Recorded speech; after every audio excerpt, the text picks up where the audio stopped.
চলো যেহেতু daily blog দিচ্ছি না, তো আজকে ভাবলাম একটা ভিডিও শেয়ার করি। আর এবার থেকে এই ধরনের ভিডিওই আসবে। তো একটা পার্সেল আমি অর্ডার করেছিলাম, তো চলো আগে খুলি, দেখি কি হচ্ছে না হচ্ছে। হ্যাঁ, আমি একদমই বড় লোক না, আমি মধ্যবিত্ত অবশ্যই।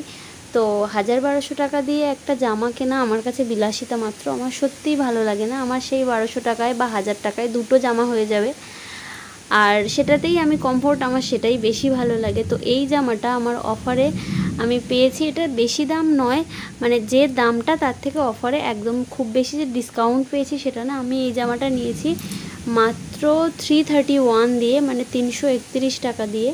তো চলো জামাটা আগে খোলা যাক, তারপরে তোমাদের সঙ্গে শেয়ার করছি কীরকম পেয়েছি না পেয়েছি। অবশ্যই পরে দেখাবো তোমাদেরকে কেমন লাগছে। একদম সফট পিওর কটনে আছে জামাটা, আর খুবই সুন্দর, যেমন চেয়েছিলাম এক্স্যাক্ট তেমন। কিন্তু দুঃখের বিষয়টা কি সেটা চলো লাস্টের দিকে গিয়ে তোমাদের সঙ্গে শেয়ার করছি।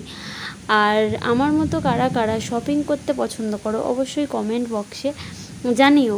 আর আজকের ওয়েদারটা এত সুন্দর এত সুন্দর, তো ভাবলাম চলো ফোনটাকে ফাঁকা করি, করে আবার টুকিটাকি ভিডিও আবার তোমাদের সঙ্গে শেয়ার করি। এতদিন ছোট্ট ক্ষীরের জন্য কোনো ভিডিওই করতে পারিনি, করতে ইচ্ছা করেনি, বাট চলো আবার শুরু করলাম।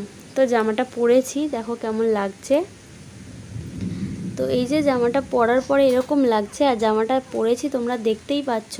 সচরাচর আমার এম সাইজের জামা হয়, আর জামাটার পেছনটা সব থেকে বেশি সুন্দর। আর এটা এম সাইজে আমি অর্ডার করেছিলাম, বাট দেখছি যে বড় লাগছে, মানে এস সাইজ নিলেই ভালো হতো। ওখানে ঢিলঢিল, কোমরের কাছেও ঢিলঢিল, খুবই ঢিলঢিল। তো আমি ওটা এক্সচেঞ্জ করব, মানে ওটা ছোট সাইজ অর্ডার করব।